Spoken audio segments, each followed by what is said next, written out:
Okay guys, so the first thing I wanted to talk about is something that I have been mentioning a lot over the last couple of weeks, mostly to the parents of children who are riding with me, but also to, it relates to everyone who rides. It's a conversation I've had slightly differently with my adult riders.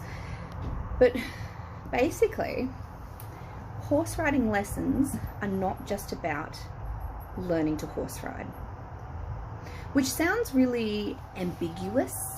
Like, hang on Jess, we're coming to you to pay you to teach myself or my child how to ride a horse and be better at riding a horse, which I'm doing.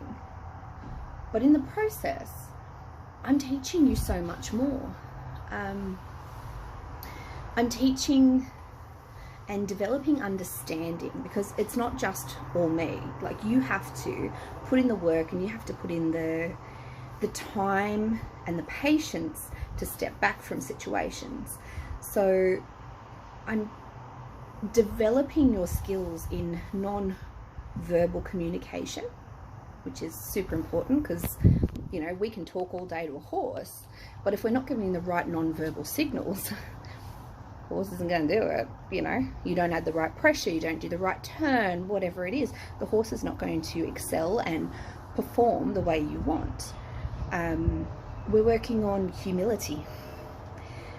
I've had that one a few times where riders get up and all of a sudden they have a great lesson with me, and the next week they are literally like nose in the air, I know it all. It's mostly the younger riders.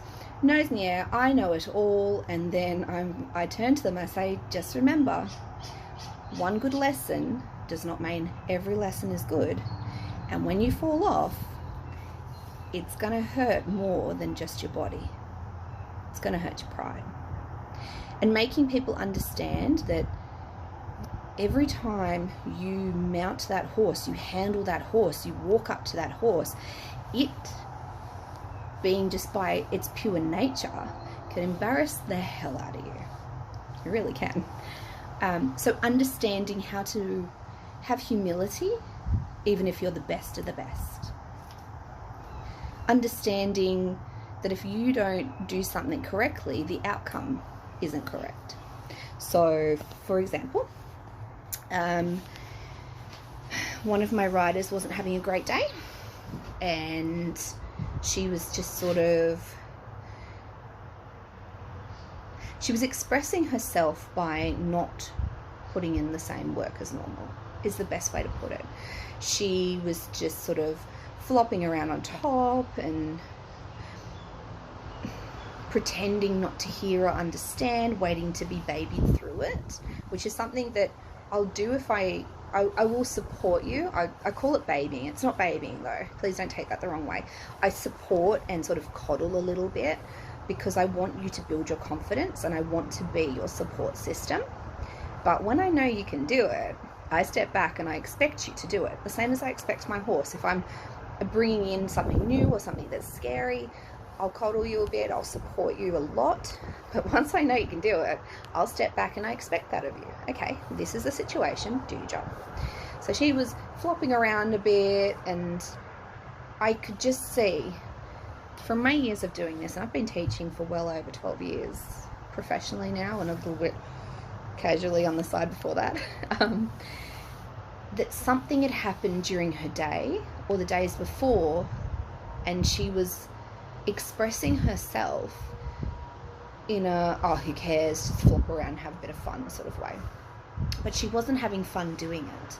She was struggling to the point that she ended up in tears. And that wasn't because I stopped her and I said, no, you've got to do it. It was because she actually had peaked the point of her frustrations.